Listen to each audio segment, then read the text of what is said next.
క్లబ్లో మనం కుర్మా అనేది ఉంది, మా అస్తిత్వం ఉంది, మాకంటూ ఒక సంస్కృతి, మాకంటూ ఒక గుర్తింపు, మరి ఉద్యమాల పటిమ ఉన్న అదే తెలంగాణ ఉద్యమానికి డోలు దెబ్బ లేకపోయి ఉంటే ఎవరికి ఎంత జోష్ వచ్చేదో ఆ కుర్మ కులం నుంచే, అంటే ఆనాడు డోలు దెబ్బలతోని ప్రతి కార్యక్రమంలో ప్రతి ఒక్కరికి ఉత్తేజం పరిచిన కులం.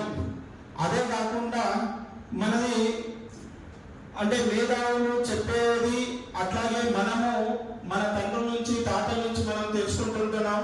ఈ సమాజానికి మనం ఎన్నో ఇస్తున్నాం, మరి మనము ఇంకా మమ్మల్ని గుర్తించట్లేదు. అంటే వీళ్ళు ఉన్నారా యువత, ఎందుకంటే తెలంగాణ బీఆర్ఎస్ గవర్నమెంట్ లో 5 లక్షల చిల్లర చూపించడము, అది అసలు